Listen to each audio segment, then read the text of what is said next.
नमस्कार, आप देख रहे हैं रोहित पत्रिका और मैं हूं आपके साथ सलमान पठान। चलिए शुरू करते हैं इस वक्त की बड़ी खबर के साथ। हेरिटेज नगर निगम की हवा महल जोन में विजयनगर कच्ची बस्ती में बड़ी कार्रवाई की गई। इस दौरान करीब 5 अवैध थड़ियों को हटाया गया।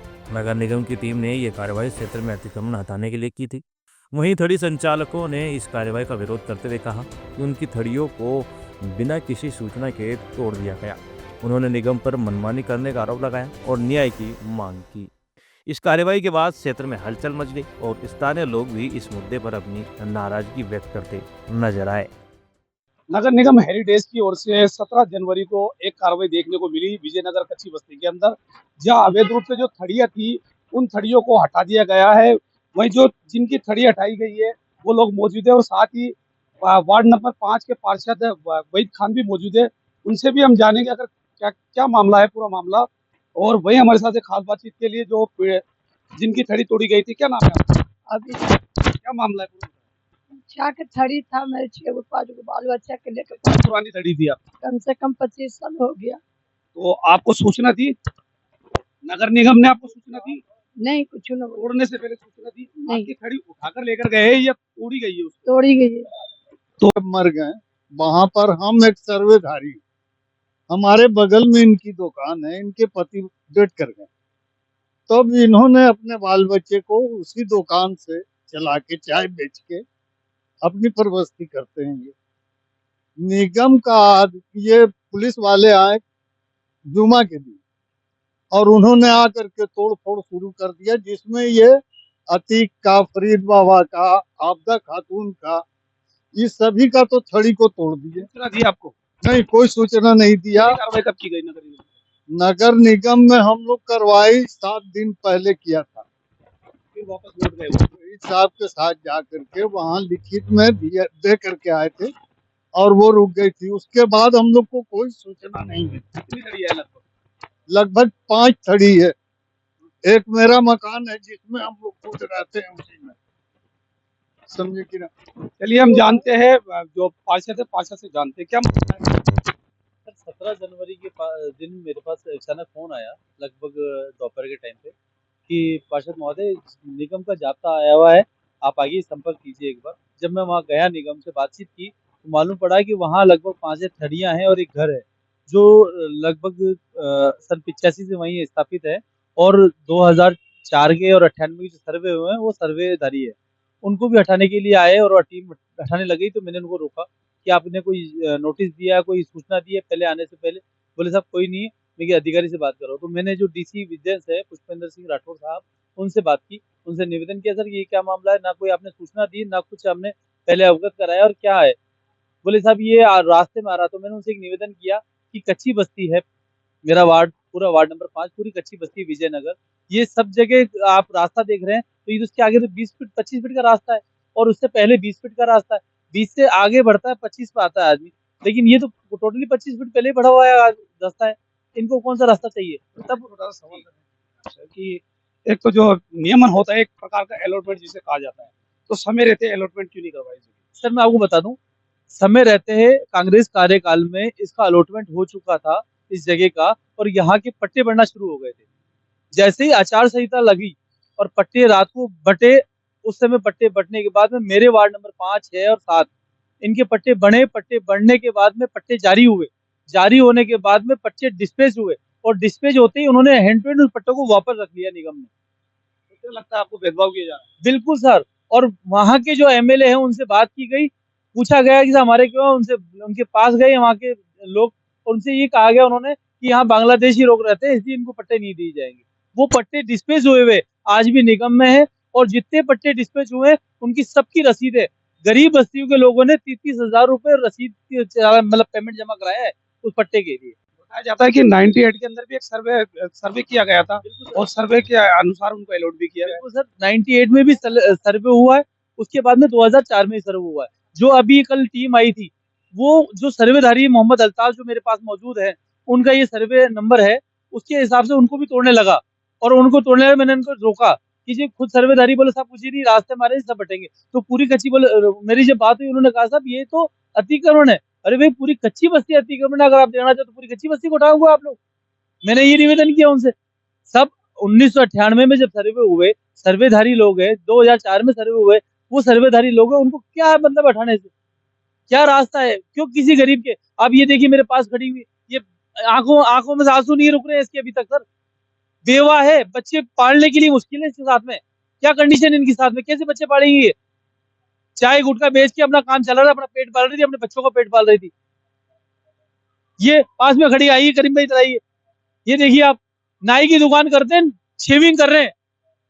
ये फरीद बाबा गुटके बेचते हैं, आज बैठ के काम कर रहे हैं। ये चाय की होटल पे काम कर रहे हैं। उन लोगों के आशिया ने उतारे।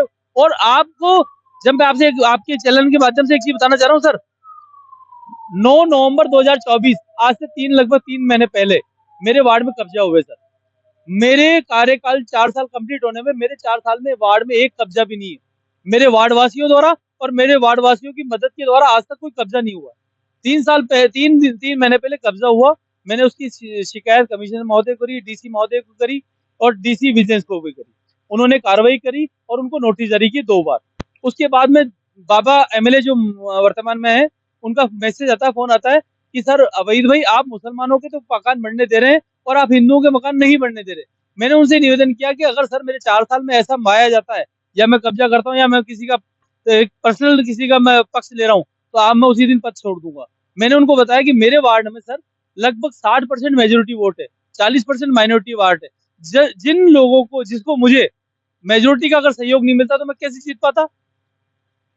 मेरे लिए अगर सबसे बड़ा जो धर्म है वो इंसानियत का धर्म है, और उस धर्म को लेके चल रहा हूँ। आज 4 साल में जो मैंने कार्य कराया है मेरी बस्ती के लिए, विकास के लिए, वो मेरी मायने रखता है। मुझे ये मायने नहीं रखता कि मुझे आगे क्या करना है, कैसे कब्जे कराना है, कैसे ये कब्जे का काम किसी और का ही है, और वो अपना रंग दिखा रहे हैं इस समय। ये और भी कुछ लोग जुड़े, उनसे हम जान लेते हैं क्या मामला है। मामला तो यह है कि वहाँ कम से कम 2000 से हम कितने समय से काबिज थे उस जगह पर? 2000 से वहाँ पे पहले से है, हमारी दुकान 2000 2000 से है। किस तरीके का काम था? और कटिंग का, नाई का काम। नाई की दुकान। जी, तो क्या हुआ? पूरा ये हुआ कि अगले जुम्मे को आया तो ये बोला कि इसको हटा लो थैली उली। उस टाइम में तो खैर बहद भाई आके संभाल दिए। फिर हम लोग का जो रसीद उसीद था वो दिए, वहाँ जमा किए नगर निगम में। अपनी पीड़ा कहाँ लेकर गया? पीड़ा किस किस को बताइए? अभी तक तो बहद भाई हैं और लोग हैं। वहीद भाई को बताइए। वहीद भाई के अलावा नगर निगम वगैरह गए, जी। अपने एमएलए के पास गए, विधायक के पास गए? गए, हाँ गए हैं सब। क्या कहा उन्होंने? आप गए? हाँ हम लोग सब गए थे। क्या कहा उन्होंने? उन्होंने बोला आगे कार्रवाई करेंगे। फिर इस जुम्मा को कल आए, हम बाल काट रहे थे, काटते काटते बोले अरे ना ये सब हटा रहा, तू नहीं हटाएगा तू भी हटा। हमने सब हटा रहा था तो हम मैं तो खुद श्याम मंदिर का पुजारी हूँ, लेकिन कांग्रेस ने शासन में आने के लिए सनातन धर्म का कभी हमने दुरुपयोग नहीं किया। वार्ड नंबर 5 में उन लोगों के मकानों को, उन लोगों की दुकानों को नगर निगम ने इसलिए हटा दी कि वो सभी गैर सनातनी थे। तो फिर शहर में गैर सनातनी कोई आदमी काम ही नहीं कर पाएगा, अपना परिवार का पेट भी नहीं पल पाएगा। अरे पूरा कच्ची बस्ती अवैध रूप से बसी हुई है। ये 4 दीवारी महाराजा की बनाई हुई थी, उसके बाद में तो पट्टों के नाम पर खेल हुई सोसाइटी ने पूरी शहर को खा गए। तो जिनके पास में सर्वे है, वहां बैठने वाले के पास में नगर निगम की रसीदें हैं, उनको बैठने की परमिशन दे रखी है। तो चालान, इसका मतलब आप उनको ये तो एहसास है कि यहीं से बैठ रहे, जो 50 साल से बैठ रहे हैं, जो अपने परिवार को पाल रहे हैं, आप अचानक उनको जाकर के उठा रहे हो, ये अन्याय है ना। मैं जयपुर से बाहर था, आज मेरे को वहीद भाई ने, इलियास भाई ने आकर के बताया। मैंने जयपुर के सीईओ अरुण कुमार हसी जज से मैंने बात की, मैंने पुष्पेंद्र सिंह जी से भी बात की जो सतर्कता युक्त है। मैंने कहा ये तो मनमानी है, इसके खिलाफ हम बोलेंगे। तो उन्होंने परसों 12:30 बजे का हमको समय दिया है। एक बार उनसे हम सबकी व्यथा उनको बताएंगे, इस अन्याय के खिलाफ एक बार उनको जानकारी तो दी ये अन्याय हो रहा है। उसके बाद में भी अगर उनको न्याय नहीं मिलेगा तो हवा महल के मैं साथियों को ले जा करके नगर निगम मुख्यालय का घेराव करूंगा, फिर हवा महल के साथियों को लेकर के जाऊंगा और संघर्ष करेंगे। ऐसे धर्म के आधार के ऊपर आप किसी को रोजगार कैसे छीन सकते? मैं कह रहा हूँ बांग्लादेशी है, कोई रोहिंग्या है, कौन है? वो कांग्रेस ने पैदा किया क्या? 2014 से तो सीमाओं पर मतलब वो नरेंद्र मोदी जी कहते हैं कि परिंदा पर नहीं मार सकता। तो दिल्ली का चुनाव आ गया विधानसभा का, तो वहां पर भी रोहिंग्या आ गए, वहां पर भी बांग्लादेशी आ गए। महाराष्ट्र का चुनाव था तो वहां पर भी बांग्लादेशी आ गए थे, रोहिंग्या आ गए। ये आ कैसे रहे हैं? जब सीमा पर हमारी सेनाएं चाक चौबंद है, तो ये उड़ करके आ रहे हैं क्या? इनके पास कोई प्लेन है क्या रोहिंग्या के और बांग्लादेशियों के पास में? आप सीमा पर से कैसे इनको अलाउ कर रहे हो? ये देश के हर हिस्से में, इसमें कांग्रेस का क्या लेना देना?